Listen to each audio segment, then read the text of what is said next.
Halo, Assalamualaikum semuanya, Sobat Ambis dimanapun berada.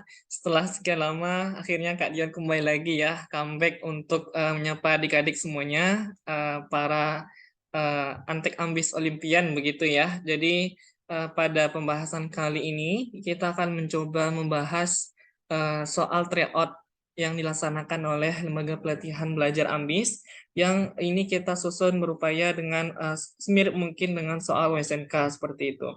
Dan alhamdulillah telah terlaksana dan ini cukup antusias peserta adik-adik semuanya di seluruh Indonesia. Tentu teman-teman di sini sangat menantikan bagaimana pembahasan maupun juga kunci jawabannya begitu ya adik-adik semuanya. Jadi sebelum itu ada juga informasi ataupun juga ada yang bertanya begitu ya di komentar YouTube kita gitu ya, YouTube Kak Dion gitu ya. Kapan Kak pelaksanaan WSNK dan sebagainya. Nah, sampai sekarang jadwalnya masih belum ada, belum diberikan oleh Pusat Prestasi Nasional adik-adik. Tetapi jangan risau teman-teman, kita harus mempersiapkan semaksimal mungkin. Jika dia belum keluar, pasti jadwalnya biasanya agak sedikit molor. Ya, sampai sekarang pertengahan Februari ini masih belum keluar.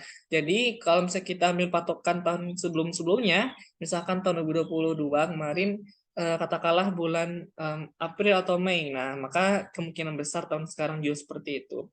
Isu-isunya mungkin misalkan bulan Mei, tapi teman-teman diharapkan bersiap diri begitu ya, tidak mesti menunggu Hamin sebulan atau apa kali baru benar-benar belajar. Jadi kita harapkan adik-adik di sini harus maksimal mungkin untuk adik-adik mempersiapkan OSNK. Nah, jadi kalau ke April, Mei itu adalah suatu mungkin prediksi gitu ya dari Kak Dion, tapi bisa dimeleset. Tapi kurang kurang lebih seperti itu. Jadi masih lama ya, kurang lebih 2 sampai 3 bulan adik-adik mempunyai waktu untuk persiapan Olimpiade Sains tingkat kabupaten kota. Baik adik-adik semuanya, mungkin kalian sudah tidak lama menunggu ya, sudah nggak sabar gitu ya. Kita akan coba membahas soal dan juga bagaimana pembahasan dari soal tryout kemarin yang dilaksanakan oleh Lembaga Pelatihan Belajar Ambis, adik-adik semuanya. Nah, ada dari 50 soal lebih ini, kurang lebih, kita akan membahas beberapa part chapter. Yang ini diharapkan adik-adik mungkin kalau semuanya waktunya cukup ini ya, jadi kita akan pecah masing-masing part. Dan pada kesempatan part pertama ini kita akan membuat kurang lebih 10 soal. Part pertama nomor 1 sampai nomor 10 kemungkinan ya, dan seterusnya. Jadi silakan adik-adik siapkan buku catatan maupun juga hal-hal lain yang dikiranya ketika kita belajar lebih maksimal. Oke, langsung saja. Ini kita akan coba main cepat gitu ya, dan semoga teman-teman bisa memahaminya. Kita akan coba membahas soal nomor pertama, seperti di layar yang sudah adik-adik lihat begitu ya. Nomor 1 ini kita akan langsung melihat bahwasanya Hasnah merupakan seorang guru gitu ya, yang dulu berstatus dari guru honorer, sekarang sudah berstatus dari guru PNS. Nah, kalau kita tahu kalau misalnya guru itu insentifnya sedikit gitu ya, rendah. Nah, ini salah satu permasalahan di Indonesia. Nah, dulu dari guru honorer, sekarang dari PNS. Nah, ini tentu beda insentifnya. Ketika sudah naik taraf, pasti meningkat pendapatannya. Nah, di sini kita langsung nih, ini kalau kita lihat di optionnya, semua terkait dengan barang. Berarti soal ini terkait dengan jenis barang, seperti itu. Nah, kalau misalnya kita lihat di sini adik-adik, misalkan di sini, sehingga konsumsi terhadap barang A yang biasa digunakan ketika pendapatannya dulu rendah sebagai honorer, itu menjadi menurun ketika pendapatannya sudah tinggi. Berarti ini income-nya rendah gitu ya, kemudian konsumsinya tinggi. Nah, kemudian ketika pendapatannya meningkat, melesat gitu ya, income-nya gitu ya, sedangkan konsumsi terhadap barang A tersebut menurun seperti itu. Nah, ini unik. Barang mana yang termasuk seperti ini? Nah, jika kita hubungan dengan income, nah, income, ini ada dua jenis barang adik-adik. Pertama adalah barang inferior, yang kedua adalah barang superior. Nah, apa sih bedanya? Nah, ini bedanya adalah kalau barang inferior, jawabannya adalah nomor 1 ini adalah barang inferior ya. Apa itu barang inferior? Barang inferior adalah barang ketika pendapatannya tinggi, justru konsumsinya rendah. Income ya. Ketika pendapatannya rendah, justru konsumsinya tinggi. Nah, apa itu Kak jenis barang yang dikatakan sebagai barang inferior? barang inferior itu adalah barang yang mutunya rendah. Seperti itu. Jadi, kalau kita katakan barang inferior, barang mutunya rendah. Barang yang mutunya rendah. Contohnya apa, Kak? Kalau misalnya kita lihat barang yang mutu rendah atau kualitasnya rendah, nah itu disebut sebagai barang inferior. Contoh, kalau misalkan kalian makan nasi gitu ya, dari beras kayak gitu. Nah, nasi atau beras itu kan beda-beda ininya, apa namanya, harganya. Nah, ketika semakin bagus berasnya, maka semakin mahal harga berasnya. Dan sebaliknya ketika beras kualitas kurang bagus, maka semakin murah. Nah, itu tergantung konsumsi kita. Oh, ternyata pendapatan kita tinggi, yoi. Nah, makanya kita mengkonsumsi beras kualitas bagus. Nah, sebaliknya ketika pendapatan kita rendah, kita akan mengkonsumsi beras yang mutunya rendah. Kayak gitu. Karena ini tergantung dengan budget kita miliki. Contoh lain, misalkan, oh aku punya uang sedikit, Kak. Nah, maka aku punya pengen beli motor ya. Mungkin motornya yang harganya rendah, kayak gitu. Kualitasnya kurang bagus. Contoh misalkan motor bekas, kayak gitu ya. Oh, pendapatan aku meningkat karena aku sudah jadi ASN. Nah, itu misalnya kita akan semakin taraf hidup meningkat, maka konsumsinya akan berubah semakin meningkat ya. Sesuai dengan teori ekonomi ya, berarti kita katakan ini adalah barang inferior. Nah, adik-adik, jadi nomor satu jawabannya adalah C ya. Nah, lawannya apa, Kak? Nah, ini adalah barang superior. Nah, ini kebalikannya. Ketika apa namanya, income-nya tinggi, konsumsinya malahan tinggi. Barang tersebut tinggi. Ketika income-nya rendah, konsumsi juga rendah. Kayak gitu. Nah, inilah barang superior. Kalau inferior tadi ya, ketika apa namanya, pendapatan tinggi, konsumsinya rendah terhadap barang mutunya yang rendah tadi kayak gitu. Sebaliknya ketika pendapatannya turun, maka konsumsinya terhadap barang mutunya rendah tadi tinggi kayak gitu. Jadi ini adalah berkebalikan antara barang inferior dengan barang superior. Jawabannya adalah C ya. Kalau superior contohnya apa? Yaitu kalau misalnya kita lihat tadi itu barang mewah. Ketika pendapatan kita tinggi, tajir melintir, kita pengen beli mobil. Nah, semakin tinggi hasrat untuk membeli mobil. Nah, itu kita katakan barang superior. Kayak gitu. Jadi, mobil mewah, perhiasan, dan sebagainya termasuk barang superior. Nah, lanjut ya adik-adik semuanya. Kita akan membahas soal berikutnya adalah nomor 2. Nah, nomor 2, langsung cepat ya. Sebagian besar wilayah utara hidup dari berburu binatang. Kemudian di wilayah selatan hidup dari mengambil kayu bakar di hutan. Nah, dalam kegiatan ekonomi, aktivitas tersebut kita katakan seperti apa? Nah, kegiatan yang mengambil sumber daya langsung dari alam tanpa kita olah disebut sebagai kegiatan ekstraktif. Ada macam-macam kegiatan agraris, industri, perdagangan, trade gitu ya, jasa dan sebagainya. Kalau dia mengambil langsung dari alam tanpa diolah disebut sebagai ekstrak gitu ya, masih langsung kita pakai gitu dan sebaliknya. Kalau misalkan industri, dia diolah dari bahan baku menjadi bahan jadi atau setengah jadi. Jadi diproses sabun, sampo dan sebagainya termasuk itu adalah barang industri, proses kreativitas dari industri seperti itu adik-adik. Nah, kalau agraris apakah ini berhubungan dengan pertanian? Nah, kalau misalkan jasa ya kegiatan yang bersifat tidak nampak gitu ya. Ini pemberian services atau layanan dan sebagainya. Jadi ini kalian sudah familiar. Gampang soal nomor 2 ini. Jadi nomor 2 adalah jawabannya D. Nah, berikut ini mungkin soal yang ingin kakak sampaikan. Nomor 3 ini. Nah, ini perlu kita catat adik-adik semuanya. Dalam sebuah kurva permintaan, diketahui fungsi QD sama dengan 100 min 20P. QS sama dengan 10 tambah 40P. Nah, pernyataan berikut yang berhubungan dengan persamaan di atas adalah, kan di sini ada berbagai persamaan nih. Nah, teman-teman semuanya perlu kita lihat di sini jika opsinya seperti ini, mau tidak mau kita cocokkan satu persatu. Pada equilibrium berapa persamaannya dan sebagainya. Pada berapa harga keseimbangan dan berapa kuantitas keseimbangan. Jadi ini mau tidak mau kita sesuaikan masing-masing mana jawaban yang paling tepat. Nah, ini soal OSNK tahun 2021, adik-adik nomor 3 ini. Nah, jadi informasinya setelah kakak pelajari, jadi ini soalnya adalah jawabannya bonus ya. Kenapa bonus? Nah, ini ternyata setelah kak temukan jawabannya adalah 2, adik-adik. Kenapa 2, Kak? Nah, ini ternyata biasanya ini salah satu mungkin kenapa apa namanya soal SK ini adalah informasi tambahan buat adik-adik. Soal OSNK itu soal yang biasa sepengalaman kakak gitu ya, banyak sekali atau beberapa itu soalnya yang salah. Misalkan, apakah di soal SK itu ada ternyata nggak cuma satu jawaban, ada 2 jawaban. Nah, terus gimana Kak kalau kayak gitu? Nah, ya itu mau tidak mau teman-teman harus mengerjakannya memilih kalau misalkan ada 2 jawaban yang benar, pilih salah satu kayak gitu. Karena nggak mungkin kita pilih dalam pilihan tersebut 2 jawaban sekaligus. Nah, ini biasanya memang kalau OSK ya, yang membuat soalnya adalah masing-masing kualitasnya adalah tingkat kabupaten kota. Semakin tinggi OSP nasional itu biasanya kesalahan-kesalahan sangat jarang terjadi. Seperti itu. Jadi memang banyak sekali keluh kesah para siswa yang mempersiapkan OSNK itu soal-soalnya adalah biasanya adalah banyak beberapa yang salah atau mungkin kurang tepat jawabannya.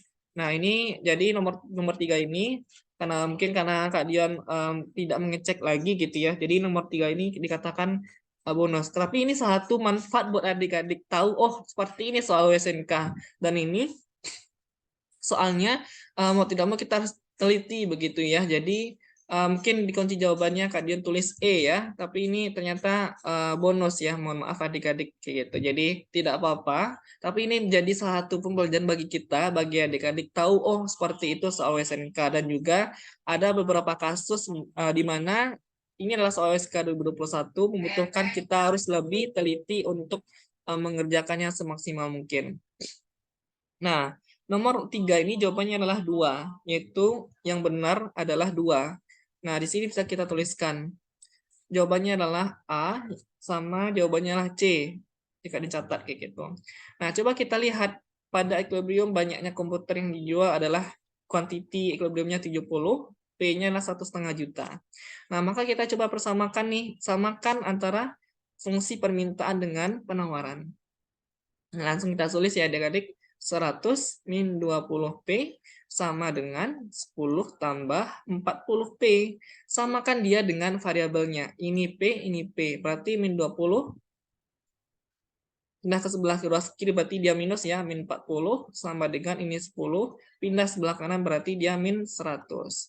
Nah, berarti sini min 60. Ini maaf ya, P ya, min 60P sama dengan 10 kurang 100 adalah min 90. Nah, min dibagi min positif, maka 90 dibagi 60 adalah 9 dibagi 6. Kita sederhanakan lagi nolnya kita coret. Berarti 9 dibagi 6, 9, 1, 3/6, berarti 1,5 ya, 1,5. Nah, ini kita katakan price equilibrium, harga keseimbangan.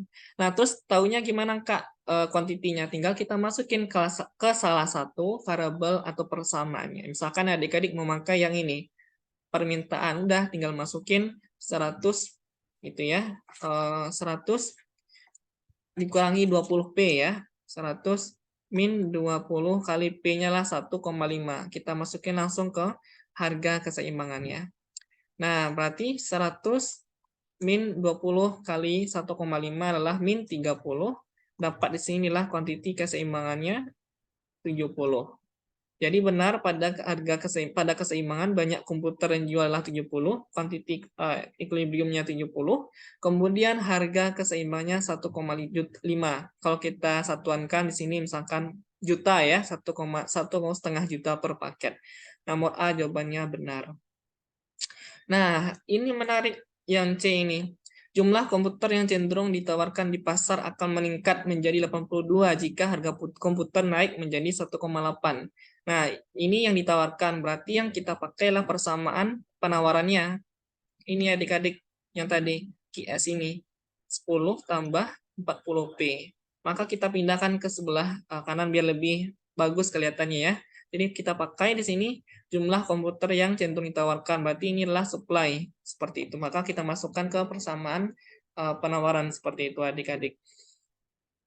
Nah, maka di sini jika sudah ada ditawarkan, berarti kita masukin 10 tambah 40, P-nya adalah 1,8 juta ya, 1,8.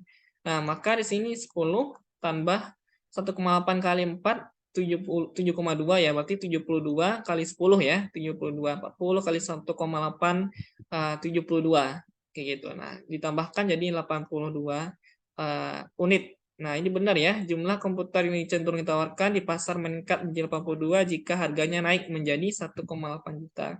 Nah, jawaban A sama jawaban C benar. Selebihnya jawabannya salah. Nah, coba kita lihat salah satunya ya, C, yang B misalkan. Jadi ketika harga komputer turun menjadi 1,2 juta, maka jumlah permintaannya meningkat menjadi 58. Nah, jumlah permintaan maka kita akan pakai fungsi permintaan, jangan kita pakai fungsi penawaran. Nanti salah jawabannya adik-adik. Sesuaikan permintaan soalnya dengan persamaannya. Nah, maka kalau misalkan permintaan tadi ya 100 min 20P, maka tadi jika harganya 1,2 juta ya, tinggal dimasukin 100 min 20 kali 1,2, maka 100 min 20 kali 1,2 yaitu min 24 ya, maka jawabannya 76. Nah, ini jawabannya 58. Jadi salah ya. Kuantitinya mestinya adalah 76. Jadi jawaban B salah. Nah, kenapa dua jawaban dan sebagainya? Seperti itu. Jadi nomor 3 adalah bonus karena ada dua jawaban yang benar. Seperti itu adik-adik. Oke ya. Nah, mari kita lanjutkan ke soal berikutnya agar waktu kita lebih efisien. Nah, nomor 4, perhatikan kurva di bawah ini. Nah, adik-adik bisa melihat bahwasannya soal ini ada inilah kurva permintaan, demand, dan inilah kurva penawaran. Nah, yang A ini adalah kita katakan surplus konsumen, yang B adalah surplus produsen. Apa itu surplus konsumen dan apa itu surplus produsen? Bedanya adalah surplus konsumen itu konsumen untung gitu ya, namanya surplus.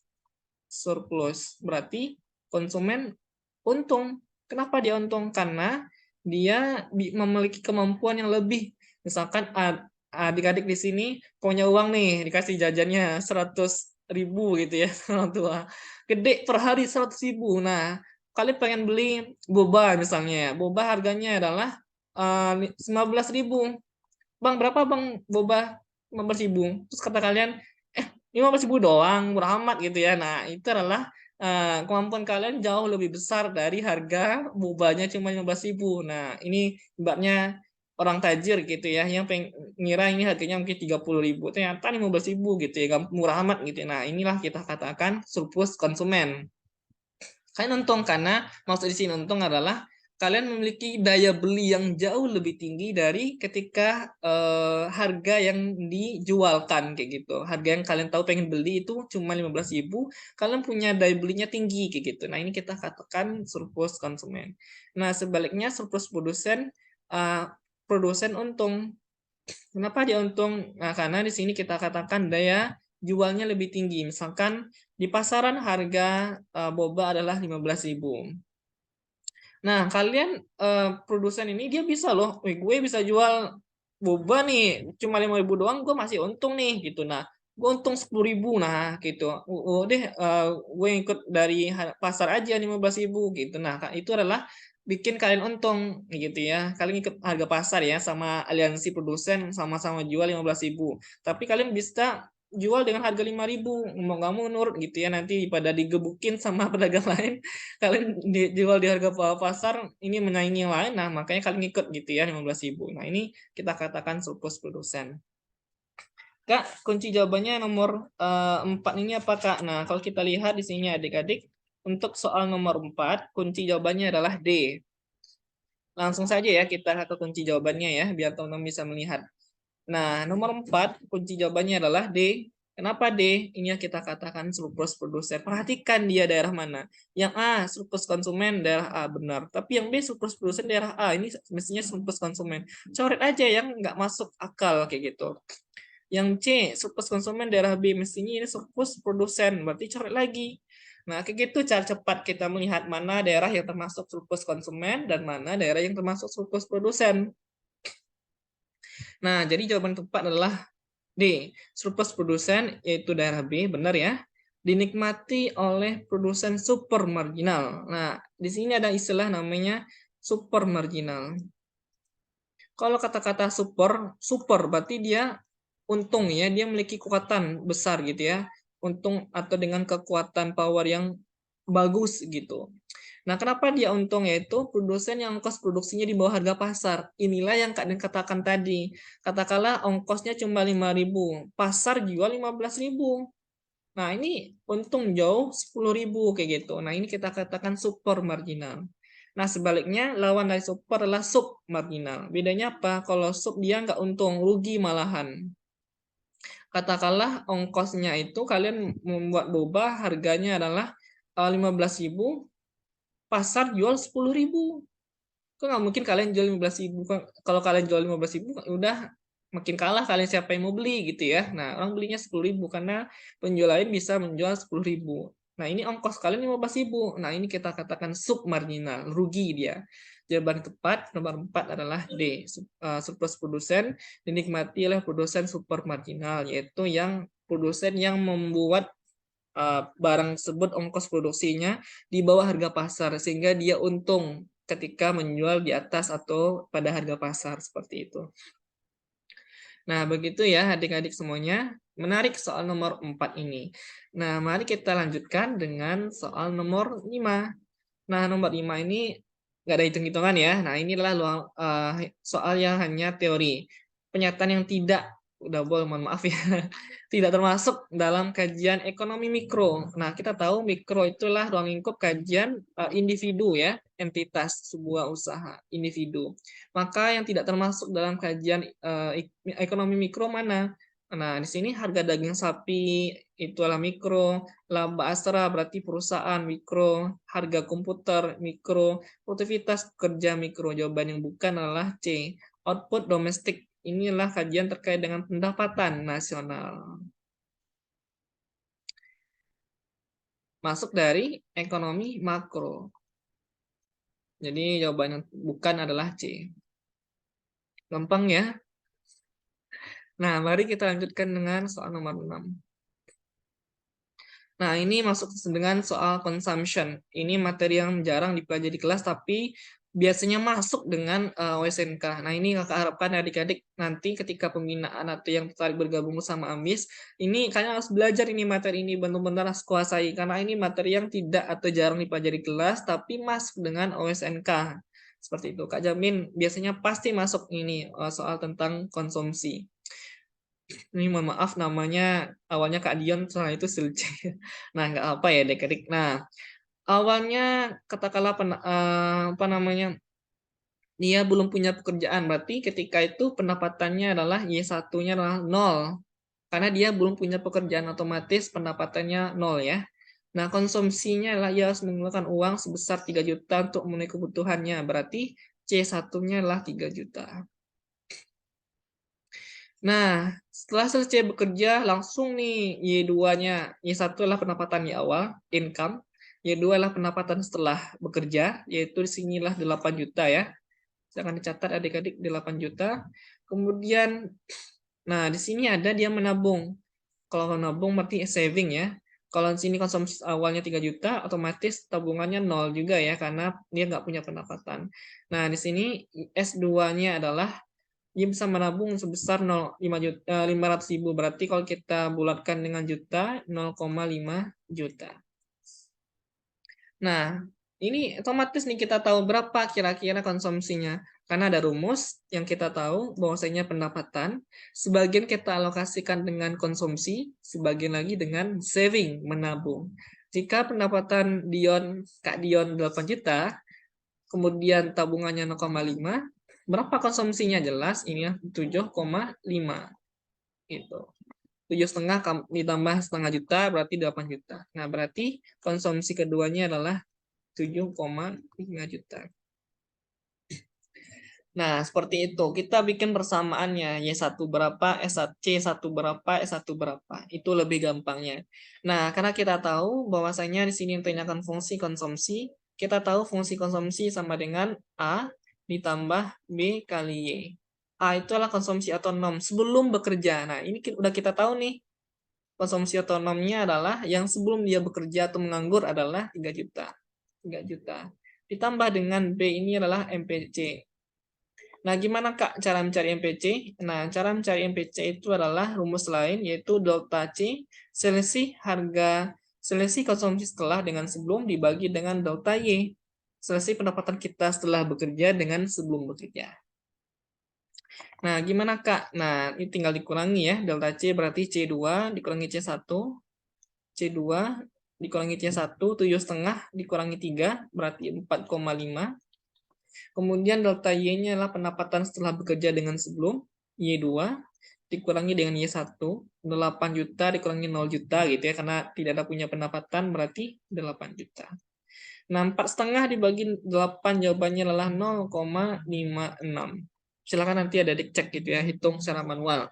Jawabannya adalah 0,56. Inilah MPC-nya, marginal propensity to consume. Nah, karena nggak perlu Y, maka tulis saja Y. Jawaban yang tepat adalah C. C sama dengan 3 juta ditambah 0,56 kali Y. Seperti itu adik-adik sobat Antek habis semuanya. Nomor 6, jawaban yang tepat adalah C.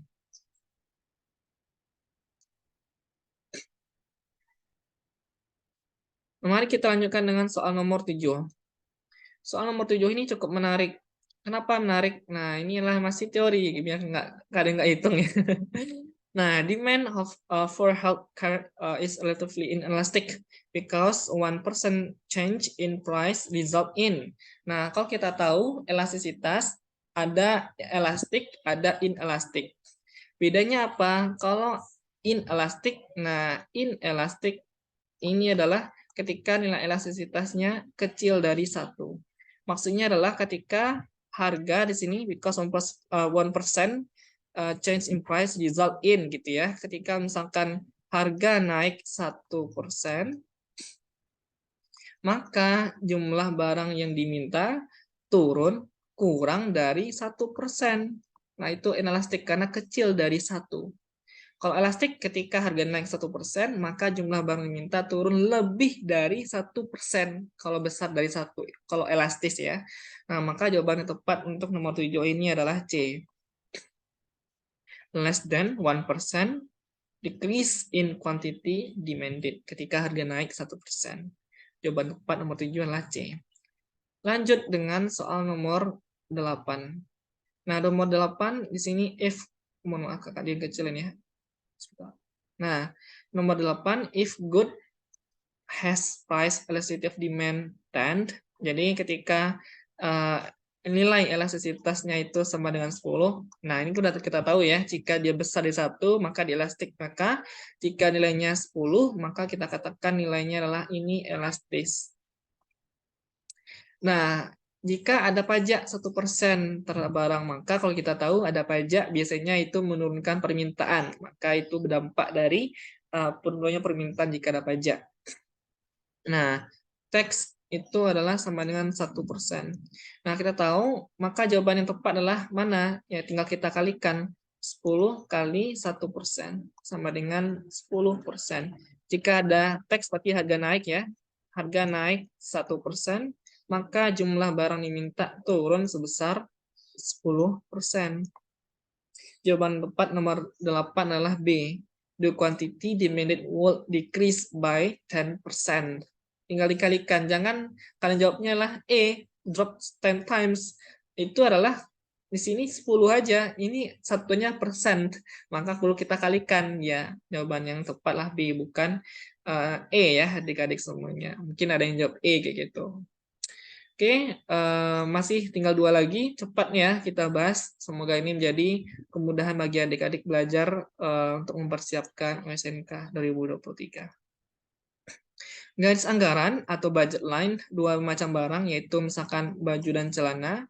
Jika kita gambarkan di sini misalkan baju disembur horizontalnya, kemudian di sini adalah celana.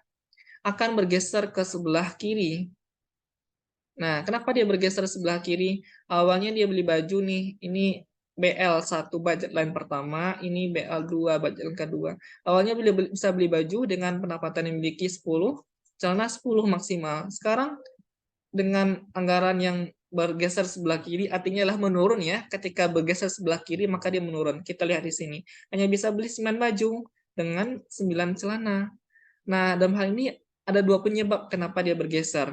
Pertama adalah income-nya, jika bergeser sebelah kiri ya, itu turun. Jika income-nya turun, maka bergeser sebelah kiri dia hanya bisa sedikit membeli barang yang dimilikinya, yang ingin dimiliki. Nah, kedua adalah dua barang, harganya turun. Kedua barang, harganya turun. Nah, kenapa? Karena misalnya harga baju, kalau misalkan bergeser sebelah kiri ya berarti jumlah barang beli lebih sedikit, berarti kalau dalam hal ini berarti harganya naik. Jika baju harganya naik, celana harganya naik, maka jumlah barang kita beli lebih sedikit gitu ya. Karena sesuai dengan income kita tetap, tapi harganya naik, maka jumlah barang kita beli mau nggak mau lebih sedikit dari sebelumnya. Karena harga barangnya naik. Nah, maka kalau misalkan pendapatan konsumen meningkat, enggak ya, mestinya pendapatan konsumennya turun. Di sini enggak ada, berarti opsi kedua kita lihat adalah dua barang harganya naik. Jawaban yang tepat adalah E. Harga baju dan harga celana itu mengalami kenaikan. Oke, begitu ya adik-adik. Maka kita lanjutkan dengan soal terakhir. Nah, soal terakhir ini soal nomor 10. Soal nomor 10 ini cukup menarik. Masih terkait dengan permintaan dan penawaran. Nah, soal nomor 10 ini berdasarkan faktor di atas yang mempengaruhi permintaan. Permintaan berarti terkait dengan konsumen. Jawaban yang tepat adalah nomor 10C. Yaitu kalau konsumen terkait dengan kemampuan kita membeli ya, ketika harga naik maka jumlah barang diminta atau dibeli lebih sedikit dan sebaliknya. Maka permintaan harga barang substitusi dan komplementer kalau ada, prediksi harga di masa mendatang, kalau harga di masa mendatang mahal, maka kita beli sekarang lebih banyak dari sebelumnya kayak gitu. Nah, kemudian harga bahan baku ini produsen bukan ini adalah penawaran ya, bukan permintaan. Kemudian adalah pendapatan kita. Semakin tinggi pendapatan konsumen, maka semakin tinggi alokasi barang yang dibeli gitu ya, diminta. Jadi jawaban tepat 2, 3, dan 5, yaitu C. Oke, sepertinya demikian pembelajaran kita part pertama ini. Semoga ini kalian tidak mengurangi semangat dan ini semoga sangat bermanfaat bagi adik-adik dalam mempersiapkan SNK ini. Mohon terus doanya, dukungan untuk channel kita agar lebih memberikan manfaat yang jauh lebih besar bagi pendidikan Indonesia dalam pemerataan sains. Terus dukung, subscribe, share, serta like setiap postingan kita. Semoga kita doakan adik-adik di sini lolos di hasil prestasi terbaik ya, mendapatkan juara di OSK sampai provinsi, bahkan Kak Dian doakan adik-adikku semua lolos tingkat nasional dan semoga bisa lolos nih seperti di background Zoom kakak, lolos di perguruan tinggi favorit. Amin ya Pak. Amin. Di sini adalah UGM ya, Fakultas Ekonomi dan Bisnis Universitas Gadjah Mada. Demikian, semoga bermanfaat. Tutup. Assalamualaikum warahmatullahi wabarakatuh.